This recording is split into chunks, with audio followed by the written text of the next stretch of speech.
Wyoming Territory, July 1882. The stagecoach rattled into the dry heat of Copper Bend just past noon, dust curling like smoke beneath its wheels.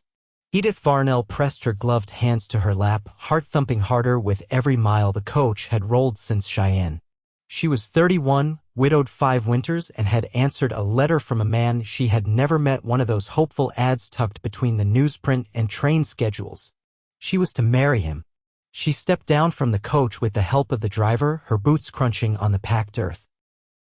The town was small, 2 streets wide, framed by low hills and sun-bleached timber buildings. A saloon, a mercantile, a church, and a jailhouse with its front porch shaded by a slanted roof. Her gaze swept the street, heart-quickening. Miss Edith Varnell? She turned. A man in a dusty brown vest came forward, hat clutched in both hands. His hair was thin and graying, and he had a kind but nervous face. I'm Lester Doolin, the one who sent the letter. He fumbled a smile, then nodded once. You look like your photograph. Thank you. Lester looked uncomfortable. I do want to talk. I do. But I did not expect you so soon. She blinked. You wrote that you needed a wife to help with your ranch and your 2 daughters. I do. I did. He scratched the back of his neck. But my brother passed in March and my sister-in-law came with her boys. It changed things. I ain't got the room now. Edith's stomach dropped. So you were saying? I am sorry, he said. I should have written again. I just did not know how. He walked away before she could answer. The street buzzed gently around her, but it all faded into silence. She stood by the coach, jaw tight, heat rising behind her eyes. She had sold most of what she owned back in Missouri. She had come all this way for a man who no longer wanted her. Miss Varnell, came a voice behind her, smooth and low. I saw that exchange. She turned. A man leaned against the porch post of the sheriff's office. Tall, broad-shouldered, his badge catching the light just enough to draw the eye. His hair was dark, swept back off his brow, and his face was weathered but strong. I am Sheriff Quentin Ellery, he said. You all right? She straightened her spine. I will be. He nodded once and stepped down from the porch. I know Lester Doolin. He is a good man, but a coward when it comes to doing hard things. You deserved better than that. She did not know what to say. Do you have anywhere to go? No, he studied her carefully, as if weighing something. There is a boarding house run by a widow named Mrs. Hartley. Clean, safe. I will take you. I can walk. I know you can, he said. But I would like to take you anyway. She hesitated, then gave a nod. He led her to a buckskin-colored gelding tied at the post. He untied the reins and offered his hand. She did not want to take it, but she did. He helped her up behind him, careful not to touch more than necessary. She noticed that. They rode in silence. The town passed by slow children at play, a dog barking, a woman hanging clothes. She will not charge you tonight, Quentin said. I will see to it. You do not have to. I know. When they stopped before the white-clapboard boarding house, Edith slid down and brushed the dust from her skirt. I will be all right, she said. I believe you, Quentin said. He touched his hat. But I will check in just the same. She watched him ride off. That night, Edith sat at a small table in her room, staring at the bag that held her entire life. She had no husband, no home, but she was not broken. The next morning, she stepped into the morning sun with her chin high. She walked to the mercantile and asked for work. The owner said no. She tried the dress shop. Another no. By noon, she was back on the porch of the boarding house when the sheriff walked up the steps. You trying every door? He asked. I am not the type to wait around for someone to fix things for me. His mouth curved, slow and respectful. I did not think you were. He paused. I could use help at the jailhouse. I have 2 boys under my care. Their father was shot robbing a stagecoach. Their mother died last winter. They are not criminals, just left behind. And I have a badge to wear and no woman's patience to help guide them. She blinked. Children, Will and Wyatt, 6 and 8. They sleep in the back room for now. I feed them, but they need more than that. Edith did not answer right away. "You would pay me?" she asked. "Yes," he said. "Enough to cover room and board and save a little." She nodded once. "Then I will do it." The sheriff walked her back through town. Inside the jail, the boys were pale-eyed and wary, sitting on a cot with a deck of cards between them. "Boys," Quentin said, "this is Miss Varnell. She is going to help out here." Wyatt, the younger, stared at her like she was a stranger on the moon. Will only nodded once. They were quiet children. Edith liked that. She sat with them, asking nothing, just watching as they played. By the second day, Wyatt let her wash his hands. By the third, Will asked if she knew how to make biscuits. "I do," she said, "but only if you help." Quentin watched it all from behind his desk. She saw him watching, but he never interrupted. By the end of the week, Edith had made the jailhouse feel like something between a home and a way station. She cooked simple meals, kept the cots clean, and taught the boys to read when the sun got low.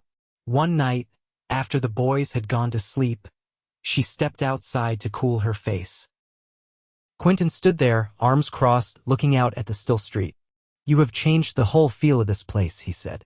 She shrugged. "I needed something to do." He looked at her then, steady and warm. "You did not have to do it with kindness." "But you did." She shifted, suddenly unsure. "I do not know how to be anything else." "I know." The silence between them was not uncomfortable. It stretched, gentle and quiet. Crickets chirped. A breeze passed. "Good night, Sheriff Ellery," she said. "Good night, Miss Varnell." But she lingered a second longer before going inside. And he watched her long after the door closed. The summer deepened. Copperbend's air turned hotter and drier, and by late July, the cottonwoods along the creek near the edge of town had started dropping their leaves early from the heat. Edith came to know the rhythm of the jailhouse, the scrape of the tin plates at breakfast, the soft rustle of the boys' voices when they thought no one was listening, the click of Quentin's boots as he crossed the plank floor each morning. Quentin brought in a new cot for her, set up in the front room behind a canvas curtain. She stitched a proper coverlet for it in the quiet hours between dawn and the boys waking. She didn't ask for more than that, and he didn't offer. But each day, something settled tighter between them, wordless and steady, the way things do when two people share the same space long enough to see each other plain. One afternoon, a man in a pale hat and city-cut jacket stepped into the jailhouse, wiping sweat from his brow with a linen handkerchief. "I'm looking for Miss Edith Varnell," he said. Edith rose from her chair beside the stove, where she had been teaching Wyatt his letters. "I am she." The man offered a sharp little bow. "My name's Silas Penn. I represent the Union Benevolent Society in St. Louis. We fund resettlement programs for widows. I came to check on your welfare." "I didn't send for anyone," she said. "No, but Lester Doolin's cousin did. He claims you were left stranded." Quentin stepped out from the back room, his tone level. "Miss Varnell's not stranded. She's employed, housed, and well-regarded here." Silas's eyes flicked to him, unimpressed. "I'm sure you believe you're doing right by her, Sheriff. But the society can offer travel fare, even a position in a proper household back east. She needn't spend her years as a nursemaid in a jail." Edith's voice was quiet but firm. "I did not ask for rescuing." Silas's mouth pinched. "You'd turn down a paid position among your own kind? You don't belong here." "I belong where I choose to make my life," she said. Quentin didn't speak, but his hand rested on the desk, fingers curled into his palm. After Silas left, the jailhouse felt stiller than usual. Quentin crossed the room and stood near the stove, boots planted wide. "You didn't have to answer him like that." "I did," she said. "I've had enough of men deciding where I belong." He nodded slowly. "You've got grit. Some folks mistake that for stubbornness." "I don't mind being mistaken," she said, "so long as I'm left to my own path." He looked at her then, not just as someone under his roof, but as a woman with her own fire. "You've made more of this place than I ever could have on my own." She folded a damp cloth by the basin. It isn't just me. The boys have steadied. They trust you. I didn't know how to be anything but strict with them, he said. But they watch you. They soften around you. I was a teacher before I married, she said. I know what it means to be overlooked. He shifted his weight. And now I sew my own bed linens and teach 2 boys how to read beside a sheriff who keeps his promises, she said. That night, Will crawled out of bed with a fever. Edith woke first, hearing the whimper through the curtain. She knelt beside his cot, felt the heat in his neck, and stroked his hair until he stilled. She whispered to Wyatt to fetch cool water, and he did, quiet and quick. Quentin came in from the porch, where he'd been making rounds. The worry on his face was raw. I've got him, she said softly. Go boil water for his cloth. He obeyed without question. They sat up through the worst of it, passing the cool rag between them, trading short nods when the boy stirred. At dawn, Will's fever broke.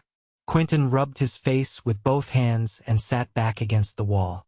I never imagined raising children like this, he said. They don't need what you imagined, she said. They need what's in front of them. He looked over at her, something unguarded in his face. What's in front of me is a woman who walked into this town with nothing and gave more than she owed anyone. She didn't answer. She wrung out the rag, folded it, and set it aside. He didn't press her. But when she stood, he rose too. They weren't touching, but the space between them felt warmer than the fire. As the sun crept up over the hills, painting the sky soft rose, Edith turned toward the window and let the light fall across her cheek. Quentin spoke low. You ever miss your old life? No, she said. I miss the idea of it sometimes, but not the days themselves. He nodded. I know what that's like. She glanced at him. What did you lose? My wife. Long ago. Consumption. He paused. She was gentle. Not made for this land. Edith didn't speak. She simply reached for the basin, poured out the water, and refilled it with fresher from the pump. He took the pail from her hand before she could carry it. I've got this, he said. She let him, and when their fingers brushed over the handle, neither of them pulled away. The August wind carried grit and the scent of sage through Copper Bend, whispering across clapboard and canvas, stirring the hem of Edith's skirt as she hung shirts to dry behind the jailhouse. The cotton twine stretched between 2 fence posts sagged under the weight of damp sleeves. She pinched each wooden clothespin with care, shoulders aching from sleep lost to Will's fever the night before last. Quentin stepped around the corner, sleeves rolled to his elbows, a flat tin box tucked beneath one arm. He halted when he saw her. You always work this steady? I was taught idleness invites sorrow, she said, not looking his way. He set the box on the stoop. Then you've banished it from these grounds. She wiped her hands on her apron. What's in that? Ledger books. Letters. Things belonging to folks that passed through this town and never came back for them. She eyed it. Why bring it here? I thought the boys might like the stamps. And maybe you'd know what's worth keeping. She crouched beside it, lifting the lid. Inside, beneath folded papers and yellowing envelopes, lay a small wooden horse, one wheel missing from its base. She held it up. Someone carved this for a child, she said softly. Left at the livery 4 years ago. The father never returned. Edith set it aside with care. There's a sadness in forgotten things. Quentin sat on the stoop, arms resting on his knees. I used to think the job was only about keeping drunks from fighting and thieves from running. But most days, it's about what people leave behind. She folded a letter with a broken seal. You ever think of leaving? I did, he said. After my wife passed. Thought about following the railroad west. But I stayed. Couldn't tell if it was duty or guilt. She met his eyes. And now? I'm not sure anymore, he said. Maybe I stayed because I was waiting for something to hold onto. He looked down, then added, or someone. She didn't answer. The wind tugged a shirt sleeve loose from the line. She caught it before it hit the dirt and pinned it back. Inside, Wyatt's laughter rang out. Quentin smiled faintly. Will's back on his feet, he said. He tried to outpace me to the mercantile this morning. Boys mend fast, she said. When they feel safe. He studied her quietly. You've given them that. She rose, dusting off her skirt. They needed something steady. So did I. He stood too, brushing his palms on his trousers. I'm riding out tomorrow, he said. To the North Pass. A rancher's reported stray cattle and broken fence. Might be rustlers. She nodded. You going alone? I asked Amos to ride with me. He's slow in the knees, but sharp with a rifle. She hesitated. You'll need someone to watch the boys. They asked if you would. I'll stay, she said. They'll be fine with me. He shifted, as if weighing a thought. If something were to happen, don't speak like that. He looked up at her, serious now. I've never had reason to worry who I'd leave behind. But I do now. She felt the heat rise in her chest, not from the sun. You'll come back, she said. I expect you to. He gave a short nod, then turned toward the front of the jailhouse. The next morning dawned gray with cloud. Quentin rode out before the boys were up. Edith found a note folded on her cot, just in case. It bore no name, only a line drawn beneath the words as if a man used to saying much had put everything he could into a single gesture. She tucked it into her dress pocket, then stirred the fire for breakfast. The day passed slow. The boys built a fort from crates behind the jail and argued over who would guard the imaginary treasure. Edith mended a tear in Wyatt's shirt and taught Will how to fold a letter properly. She didn't say Quentin's name once, but her ear tilted toward the door each time a horse passed in the street. By evening, clouds broke open. Rain fell hard, drumming against the roof like boots on a plank floor. The boys dragged their cots close to the stove and fell asleep to its warmth. She sat alone by the window, watching the dark road outside. A flash of lightning lit the sky, and in that moment, she saw a rider approaching. She rose, heart hammering, and stepped to the door just as it opened. Quentin stood there, soaked through, hat in hand, eyes on her and no one else. She stared. You're early. No rustlers, he said. Just a broken fence and a steer with a taste for freedom. She didn't smile. She stepped forward and took the hat from his hand, set it aside, and reached up to smooth the wet from his brow. Her fingers trembled. I thought about you the whole ride back, he said. She didn't speak. He took her hand. I don't want to wait anymore. Rain pressed against the windows, but inside the jailhouse it was warm and still. She let her fingers curl around his. I don't either, she said. They stood like that for a moment, quiet, sure, and wholly seen. Then she guided him inside and shut the door behind them. The fire had burned down to coals by the time dawn edged pale light through the jailhouse window. Quentin stirred a pot of oats over the iron stove, sleeves rolled to his forearms, hair still damp from the night before. Edith sat nearby with her sewing, mending the seam of Will's trousers where the knee had split. The boys were still asleep in the back, their breathing soft against the hush of early morning. You always mend by hand? Quentin asked without turning. I don't trust a machine to know what needs saving, she replied, knotting the thread tight. He ladled the oats into bowls. You planning to keep saving things around here? She looked up. I haven't made plans. He set the bowls on the table and pulled out a chair. You could. She laid the trousers aside. That sounds like a question. It is. She didn't answer right away. The air between them carried a different kind of quiet, not born of hesitation, but of possibility. I've been here less than a month, she said. I know how long it's been. She met his eyes. Then you know it's not time I'm measuring. The back door creaked open before he could answer. Mrs. Hartley stepped in, cheeks flushed from the morning chill. I brought the boys' winter coats, she said, holding up a bundle wrapped in muslin. They'll need them soon enough. Edith stood to take them. Thank you. Let me pay you for the stitching. You stitched half these yourself, Mrs. Hartley said, waving it off. And I've got no use for coin from folks who cook for the whole town when they're not even asked. Quentin raised his brow. She's been feeding more than me and the boys? Mrs. Hartley nodded. Last Tuesday, she brought stew to the widow at the edge of town. Thursday, it was biscuits for the schoolteacher. Don't think she sleeps. When the door closed behind her, Quentin leaned back in his chair. You've made yourself a part of this place faster than most who were born here. I didn't come here to be a ghost, she said. I came to make a life. He reached across the table and touched her hand. Then let's make it together. Edith didn't pull away. You sure? I've never been more. She exhaled slowly.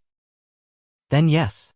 Later that week, Quentin took the boys to help an older veteran stack firewood near the churchyard. Edith stayed behind, scrubbing the floorboards with a vinegar rag, humming under her breath. When she rose, knee-stiff, she found a parcel on the jailhouse desk, wrapped in cloth and tied with a loop of horsehair. Inside lay a brooch of carved bone, shaped like a swallow in flight. No note. Just the gift. That evening, as Quentin helped Wyatt into bed, Edith stood in the doorway and held up the brooch. I found this. He didn't glance up. Didn't want to make a fuss of it. She stepped into the room. You made it. When I was 16, my father taught me to carve. Said a man ought to know how to make something that lasts. She turned the brooch over in her hand. It's beautiful. It's meant for you. She closed her fingers around it. I'll wear it on Sundays. He smiled, faint and honest. Then I'll look forward to church. The next morning, the town's pastor stopped Quentin on the street. I hear you're keeping a woman and 2 children in the sheriff's office, he said, arms folded. They're not being kept, Quentin said. They're building something. You ought to make it right, for decency's sake. I intend to. That Sunday, as the bell rang out over Copper Bend, Edith stepped into the chapel with the boys in tow. Her dress was plain but clean, and the brooch fastened at her throat caught the light just enough to draw the eye. Quentin waited near the front pew, hat pressed to his chest. After the service, he turned to her before the crowd had drifted far. Walk with me. They strolled past the church, down the slope toward the creek. The water moved slow, dark under the cottonwoods. He stopped beneath a leaning branch. I want to marry you, Edith. She looked up at him. You're asking? I am. She didn't make him wait. Yes. He let out a breath. I want the boys to have a home that doesn't feel borrowed. They already do, she said. But I'll be honored to make it ours. They stood beside the water, branches swaying gently overhead. He took her hand and this time she leaned into him. You'll have to build a room for me, she said. I will. And shelves for books. Done. And a fence for a garden come spring. He kissed her forehead. You'll have it. She smiled into his shoulder. Then we've got ourselves a future. And they did. The wedding took place on a mild September afternoon in the yard behind the jailhouse, beneath a sky ripened with blue and the gold-tinged hush of turning seasons. Edith wore a dress she had sewn herself from calico Mrs. Hartley had tucked away for years, cream with tiny blue sprigs, a high collar, and a row of brass buttons that shimmered faintly in the sun. Quentin stood beside her in his Sunday coat, the sleeves newly hemmed and his boots polished near to new. Wyatt carried a basket of dried rose petals, which he scattered with solemn precision along the path from the back steps to the cottonwood tree where the pastor waited. Will held the ring in a tiny wooden box Quentin had carved from pine, the hinges secured with bits of brass wire he'd salvaged from an old clock. Don't drop it, Wyatt whispered. I won't, Will said. You just keep your eyes on the ground. The only guests were townsfolk Mrs. Hartley, the schoolteacher, the elderly rancher who'd once served in the war with Quentin's father. No one brought flowers, but the widow from the edge of town laid bundles of sage and lavender along the fence rails. The deputy stood off to the side, coat slung over one shoulder, whistling a tune too low to carry. When the pastor's voice stilled and the rings were exchanged, Edith didn't cry. She only looked at Quentin with a gaze so steady it seemed to fasten itself into the earth beneath them. You gave me a place, she said. And I gave you my heart in the middle of it. He didn't speak right away. His voice, when it came, was rough but clear. I've been a man shaped by silence and duty, but you gave me peace. That's more than I knew to want. After the vows, they served bread and roasted chicken on borrowed plates. The boys played near the well, daring one another to climb the fence and leap, though neither did. Edith laughed once soft and surprised as Quentin took her hand and led her in a slow circle to the sound of a fiddle one of the miners brought. They moved without rhythm but with something better, ease and a quiet sense of having earned their steps. That night, after the boys were settled in the back room, Edith sat beside Quentin on the cot beneath the open window. The night air carried the scent of dust and cooling sage. The brooch at her collar caught the moonlight and she undid it with care, setting it on the windowsill. "I'm not a woman who needs grand things," she said. "I know," he said, "but I still want to give you good ones." She rested her head against his shoulder. "You already have." He touched her fingers. "Do you miss Missouri?" "No," she said. "I only ever miss being seen. And I'm not unseen anymore." The cot creaked gently beneath them as they leaned into each other, their quiet joined by the sounds of the town settling into sleep. Later that fall, Quentin built a room onto the back of the jailhouse, just wide enough for a bed and a washstand. He painted it pale gray, left a sliver of wall near the door untouched so Edith could press her handprint there, alongside the boys. She planted onions and turnips in rows behind the fence, and when the frost came, she covered them in straw. "We'll read to Wyatt now, slow but sure," and Wyatt had taken to carving tiny animals from leftover firewood. He gave one to Edith, a fox with a too large tail, and she kept it in the drawer beside her comb. Quentin no longer stood alone on the porch in the evenings. He sat beside her now, their knees touching, the tin coffee cups between them warm against the chill. One night, as the last leaves fell from the cottonwoods, she turned to him. "Do you ever wonder what would have happened if I hadn't come here?" "No," he said. "Because you did." He took her hand, kissed her wrist, and tucked her fingers into his coat. They sat without speaking, the world around them dimming into stars and wind and the steady beat of something whole. Years passed. The garden grew. Wyatt's voice deepened. Will apprenticed with the blacksmith and came home with soot on his collar and a story in his eyes. Edith opened a small schoolhouse behind the church, and the children of Copper Bend learned to write their names in her careful script. Quentin kept the peace. He taught Wyatt how to track prints in the snow and how to know when a man was lying by what he didn't say.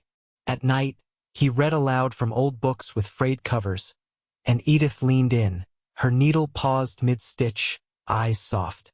They grew older together, not in sudden leaps, but in the slow and steady way of people who have learned how to endure. And when the boys were grown, married or gone to find their own corners of the world, Edith and Quentin remained in the small house behind the jail with the garden, the books, and the porch where they still sat each evening, hands entwined. Nothing was perfect. Nothing needed to be. They had each other. They had everything.